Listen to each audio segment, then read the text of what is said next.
जम्मू के डोगरों की बात करते थे, जम्मू पगड़ी बांध के आते थे कि हम डुग्गर हैं, हम जम्मू के डोगरे हैं। क्या किया? एक लीडर तो बेशरम लीडर कहता है कि डुग्गर डुग्गर डोगरा डोगरा। क्या कहता है डोगरा डोगरा? जब 17 साल तलवे चाटता था नेशनल कॉन्फ्रेंस के, तब डोगरे याद नहीं आए तेरे को? तब देवेंद्र राणा को डोगरे याद नहीं आए? आज डोगरों की मिसाल दे रहे हो। आज भाजपा में गए तो कहते हो एनसी खराब है, आज भाजपा में चले गए तो कहते हैं डोगरों की किसी ने बात नहीं की। तुमने 17-18 साल क्या किया? तुम्हें राजनीति में और पावर में कितने साल हुए? तुमने क्या किया? भाजपा के लोगों को मैं कहता हूं, ये झूठे आश्वासन बंद करो। रविंद्र रैना को मैं कहता हूं, एसी कमरे में बैठे हो ना, कभी बाहर भी निकलो और जम्मू कश्मीर के लोगों की आवाज सुनो। आप ग्राउंड लेवल पे आओ। कभी आपको नहीं है चादर ओढ़ के और अपने कमरे में बैठे और भाषण देते हो, वहां से जमीनी सतह पे आओ। जमीनी सतह पे देखो लोगों की कंडीशन क्या है। चिनाब बेल्ट में चले जाओ, किश्तवाड़, डोडा, रामबन, इस बेल्ट में चले जाओ, रियासी चले जाओ, लोगों की कंडीशन देखो आप, बद से बदतर है। युवा पढ़ा लिखा है, उसकी कंडीशन देखो आप। और आप बात करते हो एसी कमरों में, बड़ी बड़ी गाड़ियों में घूमते हो और कहते हो हम बहुत कुछ करेंगे, विकास हो रहा है। कौन सा विकास हो रहा है? विकास हो रहा है तुम जैसे लोगों का, विकास हो रहा है तुम्हारे घर का, विकास हो रहा है भाजपा के लीडर्स का। आम जनता का कौन सा विकास हुआ? जम्मू कश्मीर के लोगों का कौन सा विकास हुआ? भाजपा के जो कार्यकर्ता है उनका विकास हुआ। आम जनता का विकास मुझे बताओ किसका हुआ है? माइनॉरिटीज से खिलवाड़ हुआ, रिजर्वेशन में, डिलिमिटेशन में खिलवाड़ हुआ, डिलिमिटेशन में कोई सीट नहीं मिली, नोटबंदी में खिलवाड़ हुआ। मुझे बताइए बीजेपी ने किया क्या? 2 करोड़ रोजगार मिलेंगे, 15 लाख अकाउंट में उन्हें, इनने किया क्या? मुझे बताइए एसपीओ क्या उम्मीद करेंगे इनसे? उन बेचारों का कसूर क्या है? मुझे बताइए। उनके साथ इनजस्टिस हो रहा है, डेली वेजरों के साथ इनजस्टिस हो रहा है, एसपीओ के साथ हो रहा है। अब हमारे पास एजुटेशन के सिवा और कोई रास्ता नहीं बचा है। पीसफुल एजुटेशन होगा और ये याद करेंगे भाजपा के लोग कि हमने इनके साथ जो फेक प्रोमिस किया ना, अब वक्त आया है भाजपा को देश से बाहर करने की।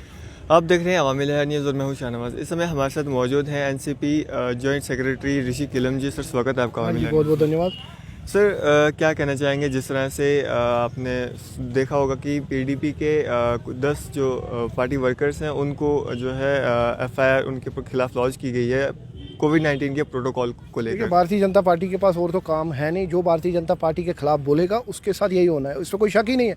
हम भी बोलेंगे, हमारे पास भी सुबह हमें भी एफआईआर लगी हो, किसी ना किसी मामले में अंदर कर देंगे। इनका काम ही यही है, क्योंकि इनको पता है ऐसे तो हम वोट बैंक से जीत तो सकते नहीं है। लोगों के साथ फेक प्रोमिस किए, युवाओं के साथ फेक प्रोमिस किए। इनने किया ही क्या 7 साल? मुझे बताइए ना, कुछ भी नहीं किया। अगर पीडीपी वहाँ पे जा रहे थे, मुफ्ती साहब का डे था, तो इनको दिक्कत क्या थी? नरेंद्र मोदी जी पंजाब में रैली करे 70,000 लोगों की, तब कोविड नहीं है। भाजपा के लीडर्स जम्मू में प्रेस कॉन्फ्रेंसेस करे, बड़े बड़े रैलीज करे, तब कोविड नहीं है। भाजपा के कार्यालय में प्रोग्राम्स होते हैं, तब कोविड नहीं है। लेकिन अगर कोई नेशनल कॉन्फ्रेंस, कांग्रेस, पीडीपी, हम कोई प्रोग्राम करे तो उस टाइम ये टारगेट बनाएंगे। आखिरकार क्यों? एफआईआर लगनी है तो सबसे पहले देश के प्रधानमंत्री पे लगाओ, जिसने 70,000 लोगों की जान खतरे में डाली।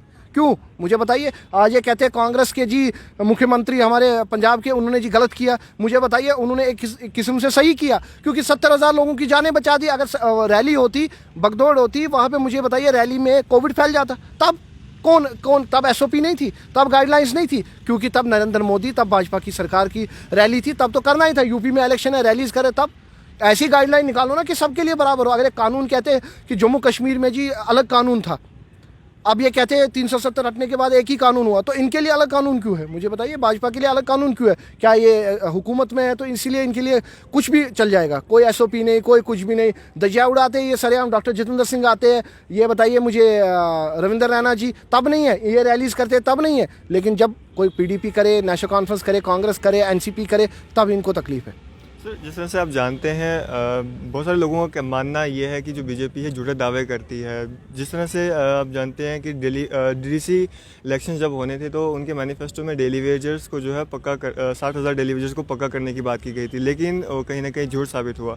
और सेंटर में बैठे जितेंद्र सिंह जी भी कहते हैं कि हमारे लीडर्स जो है झूठे आश्वासन दे के आ जाते हैं। देखिए डॉक्टर, जब इनके खुद के जो लीडर है उनको भरोसा नहीं है, जो केंद्र में मंत्री है उनको भरोसा नहीं है, रविंद्र रैना पे उनको भरोसा नहीं है, जम्मू कश्मीर भाजपा के लीडर्स का, ये तो सीधे है, तो वो क्या लोगों के काम करेंगे? आपको लगता है कि इनके बस की बात है? जिनका एलजी चाबी पे है कि सेंटर वाले चाबी घुमाते तो एलजी साहब यहाँ पे उछलना शुरू करते, डिसीजन ले लेते। मुझे बताइए, चाबी करते तो बीजेपी के लीडर सेंटर पर, इनके पास कुछ है ही नहीं। ये रिमोट कंट्रोल पे है, भाजपा के सेंटर पे, वहाँ से रिमोट कंट्रोल दबता है, अमित शाह या कोई दबा देता है तो यहाँ पे रविंद्र रैना बोलना शुरू कर देते हैं। इनके पास है क्या? ये देंगे क्या? मैं तो लोगों से कहता हूँ, आप भाजपा के पास जाते हैं, लीडर्स के पास, वो करेंगे क्या आपके पास? कुछ नहीं करेंगे। मुझे बताइए, विकास हुआ है, डेवलपमेंट हुआ है भाजपा के लीडर्स का। जो भाजपा के लीडर 5 साल पहले कुछ भी नहीं थे, आज जाके देखिए उनकी प्रॉपर्टीज। मैं तो आपकी चैनल के माध्यम से बोलता हूं कि कोई इंक्वायरी बिठाओ और उन भाजपा के एक एक लीडर्स के जो जांच है वो कर दीजिए कि प्रॉपर्टी की जांच जो 5 साल 6 साल पहले भाजपा के कॉर्पोरेटर्स क्या थे, भाजपा के एमएलएज क्या थे, हैसियत क्या थी भाजपा के एमएलएज की, मुझे बताइए। आज भाजपा के एमएलएज की हैसियत करोड़ों में है, क्यों? कहाँ से पैसा हुआ, मुझे बताइए। कहाँ से इतनी गाड़ियाँ, कहाँ से बंगले, कहाँ से पैसा? इस टाइम चुप है, इस टाइम कोई कुछ बोलेगा नहीं। मैं आपकी चैनल के माध्यम से हमारे एलजी साहब से ही कहता हूँ, इंक्वायरी बिठाइए, भाजपा के लीडर्स पे इंक्वायरी बिठाइए। जो 25 विधायक थे, 28 विधायक थे, उन पे इंक्वायरी बिठाइए। उनकी एक एक की प्रॉपर्टी चेक करिए, इलेक्शन से पहले वो क्या थे और आज इलेक्शन के टाइम वो, आज इस टाइम क्या है वो। ये दुगना कहाँ से हो गया, ऐसा क्या है? हमें भी बताओ कोई टेक्निक कि दुगना 5 साल में पैसा दुगना हो रहा है या आपकी प्रॉपर्टीज बन रही है, कहाँ से बन रही है? भाजपा ने अगर कहते हैं हम जी करप्शन करते नहीं है, तो प्रॉपर्टी कहाँ से दुगनी हो रही है, पैसा कहाँ से बन रहा है? हमें नहीं पता है कि भाजपा का विधायक क्या था 5 साल पहले। जम्मू कश्मीर के बच्चे बच्चे को पता है कि कौन सा एमएलए क्या था 5 साल पहले, उसकी हैसियत क्या थी, उसकी मतलब हैसियत गाड़ी खरीदने की नहीं थी, आज वो 50 लाख की गाड़ी में घूम रहा है। कहाँ से पैसा आया? आम जनता के खून का पैसा है और किसी का नहीं है। उन पे इंक्वायरी बिठाओ, आपको सब पता लगेगा। आपने कहा भाजपा के लीडर्स जो है झूठे दावे करते हैं, यहाँ तक तो भाजपा पार्टी ही झूठी है, भाजपा के लीडर्स नहीं, ये बड़ी झूठी पार्टी है, ये फ्रॉड है। लोगों के साथ धोखा किया, पूरे हिंदुस्तान में इन्होंने युवाओं के साथ धोखा किया। इनका प्रधानमंत्री झूठा है तो लीडर क्या होंगे? एमपी साहब तो पार्लियामेंट में ये कह देते हैं कि जम्मू में आर्टिफिशियल लेक बन गई, मेट्रो चल रही है। देखिए, कभी कभी डॉक्टर जितेंद्र सिंह या जुगल किशोर शर्मा तो साल में एक बार नींद से उठते हैं तो बोलते हैं मेट्रो चल रही है, उनको सपने में दिखाई देता है मेट्रो तो बोलते हैं मेट्रो चल रही है। मुझे बताइए ना, ये भगवती नगर का चौथा पुल बनाया तभी का, इसकी कंडीशन देखिए, इतना पैसा लगा, कोई इंक्वायरी बैठी है आज तक? इन्होंने बोला आर्टिफिशियल लेक बनाएंगे, कहाँ बना? मानसर झील ठीक करेंगे, क्या हुआ? कुछ भी नहीं हुआ। पैसा आया करोड़ों रुपया, हजारों करोड़ पैसा आया, गया कहाँ वो? एक बार इसकी इंक्वायरी बिठाइए ना। अगर जब से भाजपा की सरकार केंद्र में बनी है तब से आज तक जम्मू कश्मीर के लिए कितना फंड आया और वो कहाँ गया पैसा? क्यों चुप है? इस पे क्यों नहीं इंक्वायरी बैठ रही है? क्योंकि एलजी साहब भी इन्हीं के हैं, आरएसएस के लीडर है। जब तक ये आरएसएस के लीडर या एलजी साहब हमारे यहाँ रहेंगे तब तक कोई इंक्वायरी नहीं बैठेगी, तब तक जस्टिस की उम्मीद मत करो। जम्मू कश्मीर के डेली वेजर्स से मैं कहता हूँ, तब तक जस्टिस की उम्मीद मत करो जब तक ये भाजपा की सरकार है केंद्र में और एलजी साहब जम्मू कश्मीर में। एलजी साहब को जब तक चाबी होगी सेंटर से तब वो आएंगे। एलजी साहब को इतनी शर्म नहीं है। हमारे यहाँ ठंड में डेली वेजर्स सड़कों पर है, एनएचएन एम्प्लॉइज सड़कों पर है, लेकिन एलजी साहब टस से मस्त नहीं है। क्यों? जब सेंटर से उनको फोन आएगा, सेंटर से इशारा होगा, तब एलजी साहब यहाँ कहेंगे। आखिरकार क्या है? बात करेंगे हम एसपीओज़ की। 2021 का लास्ट जब एनुअल डे था, जब एनुअल रिपोर्ट डीजीपी साहब की तरफ से दी गई, उस टाइम उनसे एक सवाल पूछा गया एसपीओज़ के लिए कि एसपीओज़ के लिए क्या नए साल में क्या सौगात दी जाएगी। तो उनका कहना ये था कि एसपीओ जो है टेम्परेरी लगाए गए हैं। तो इस पर क्या सौगात? तो हमें, आप सौगात की बात करें, 370 अड्डा वो भी हमें गिफ्ट मिला बीजेपी का। लैंड्स का जो है इशूज़ वो भी बीजेपी। कश्मीरी पंडितों के साथ खिलवाड़ हुआ, SC ST के साथ खिलवाड़ हुआ, माइनॉरिटीज से खिलवाड़ हुआ, रिजर्वेशन में डिलिमिटेशन में खिलवाड़ हुआ, डिलिमिटेशन में कोई सीट नहीं मिली, नोटबंदी में खिलवाड़ हुआ। मुझे बताइए बीजेपी ने किया क्या? 2 करोड़ रोजगार मिलेंगे, 15 लाख अकाउंट में उन्हें, इनने किया क्या? मुझे बताइए एसपीओ क्या उम्मीद करेंगे इनसे? उन बेचारों का कसूर क्या है? मुझे बताइए। उनके साथ इनजस्टिस हो रहा है, डेली वेजरों के साथ इनजस्टिस हो रहा है, एसपीओ के साथ हो रहा है। अब हमारे पास एजुटेशन के सिवा और कोई रास्ता नहीं बचा है। पीसफुल एजुटेशन होगा और ये याद करेंगे भाजपा के लोग कि हमने इनके साथ जो फेक प्रोमिस किया ना, अब वक्त आया है भाजपा को देश से बाहर करने के लिए।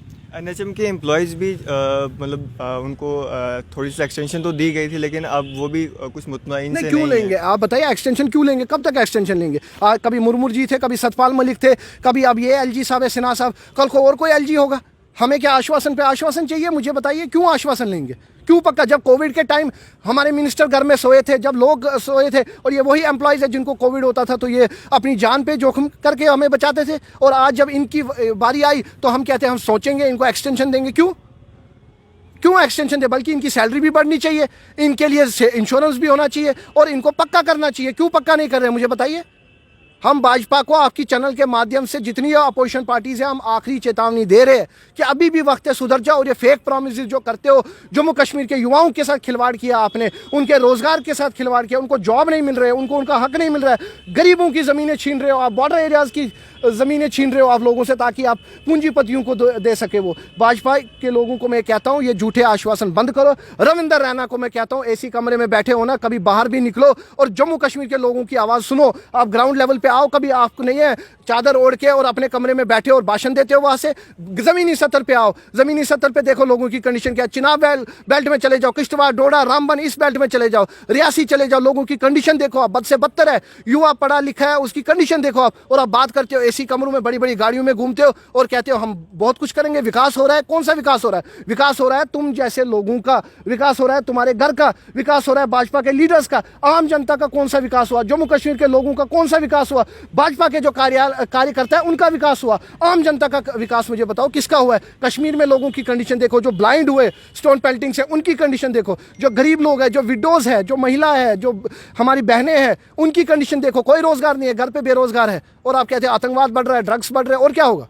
आम जनता के लिए क्या मैसेज देना? आम जनता के लिए मैं यही कहूंगा, आने वाले इलेक्शन में आप इनको मजा चखाइए। आने वाले इलेक्शन में भाजपा को बताइए कि उनकी हैसियत क्या है। जो भाजपा के लीडर्स जम्मू के डोगरों की बात करते थे, जम्मू पगड़ी बांध के आते थे कि हम डुग्गर हैं, हम जम्मू के डोगरे हैं, क्या किया? एक लीडर तो बेशरम लीडर कहता है कि डुग्गर डुग्गर, डोगरा डोगरा। क्या कहता है डोगरा डोगरा? जब 17 साल तलवे चाटता था नेशनल कॉन्फ्रेंस के, तब डोगरे याद नहीं आए तेरे को? तब देवेंद्र राणा को डोगरे याद नहीं आए? आज डोगरों की मिसाल दे रहे हो। आज भाजपा में गए तो कहते हो एनसी खराब है, आज भाजपा में चले गए तो कहते हैं डोगरों की किसी ने बात नहीं की। तुमने 17-18 साल क्या किया? तुम्हें राजनीति में और पावर में कितने साल हुए? तुमने क्या किया? तुमने महाराजा हरि सिंह की बात की कभी? मुझे बताओ ना। जिसको वो कहते असेंबली में मैंने शोर किया था, लेकिन अगर वो चाहते वो नेशनल कॉन्फ्रेंस या उसी टाइम रिजाइन कर सकते थे अपनी कुर्सी से, अगर उनको डोगरों की सही में मायने में पड़ी थी। लेकिन उनको डोगरों की नहीं, उनको अपने वोट बैंक की है। मैं जम्मू कश्मीर के लोगों से अपील करना चाहता हूं, खासकर कश्मीर के लोगों से, कि आने वाले इलेक्शन में भाजपा को करारा हार मिलनी चाहिए और इनको बाहर फेंको, ना कि जम्मू कश्मीर देश से बाहर फेंको। चलिए, शुक्रिया सर हमारे साथ बातचीत करने के लिए। थैंक यू जी। तो ये थे हमारे साथ एनसीपी जॉइंट सेक्रेटरी ऋषि कौल किलम जी। इसी तरह की मजीद अपडेट्स के लिए बने रहिए हमें न्यूज़ के साथ। दीजिए इजाज़त में शाहनवाज।